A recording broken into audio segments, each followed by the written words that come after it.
On the vast plains of Mongolia, Albert Yu Min Lin is in search of something that has been sought for centuries, the lost tomb of legendary conqueror Genghis Khan.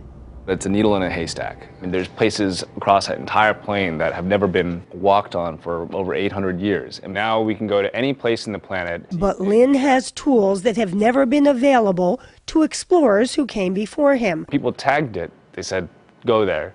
For example, to decide where to look for the tomb, he's using a new social media technique known as crowdsourcing. So Lin posts detailed satellite imagery online and lets armchair archaeologists suggest where something man-made may be hidden. And it might sound a little bit ridiculous to ask, somebody who's never studied Mongolian archaeology to look for this, but the plain truth is we have no idea what that tomb would look like anyway, right? So we're just using human intuition to look for this. So once you've selected a place, then what happens? Well, then we ride out there on horseback.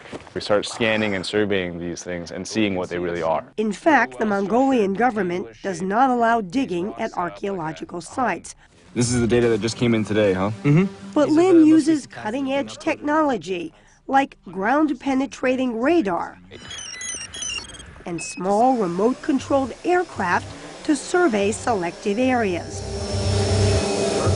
Then he analyzes the imagery in a 3D environment in his futuristic lab on the campus of the University of California, San Diego. Sensing something man-made right around that region. And Albert Lin is just one in a long line of explorers whose work is funded by National Geographic. People think of us as either a magazine or as a television channel, and that yellow border that everyone is so familiar with, but really, exploration is what has always defined our heart. And Terry Garcia, who oversees Geographic's current exploration programs, says it all began when founders, including inventor Alexander Graham Bell, started the National Geographic Society 125 years ago today. Here we have one of the finest of early American sculptures. We have funded more than 10,000 scientific research projects and expeditions over the years. More than 10,000. We celebrated the 10,000th about a year and a half ago. This is a classic photograph of Hiram Bingham, who in 1912 discovered, or we like to say rediscovered, Machu Picchu. And it wasn't just that amazing ancient Inca settlement in Peru.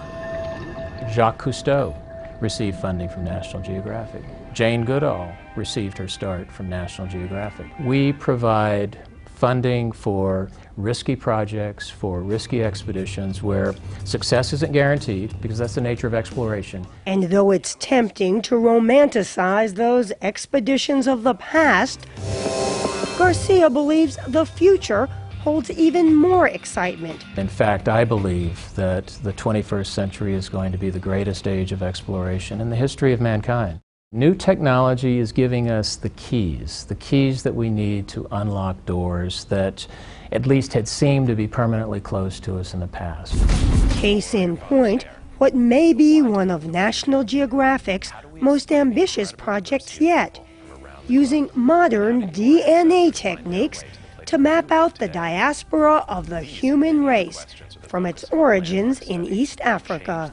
Just imagine traveling around the globe and you encounter all of these cultures and far-flung places speaking different languages, people who look slightly different from each other. How did all those patterns arise?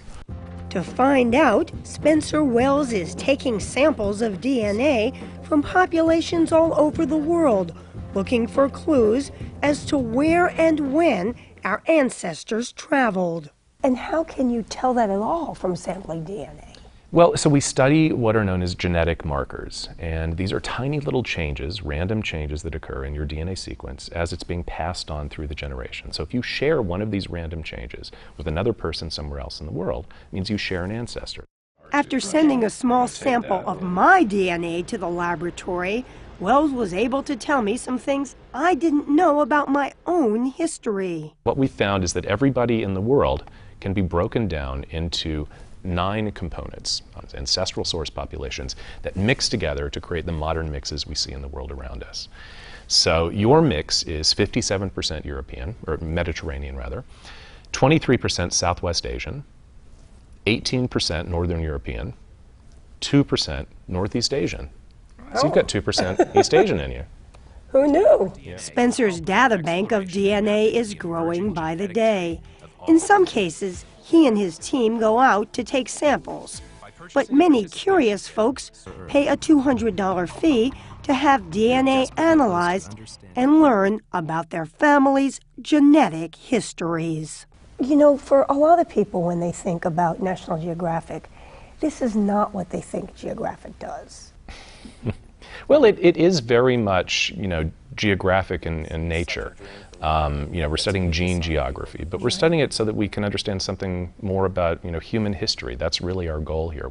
And that's, right in line with things that National Geographic has been doing for over a century. It's just using the latest technology to do that. It's really pushing us into the future of exploration on that front.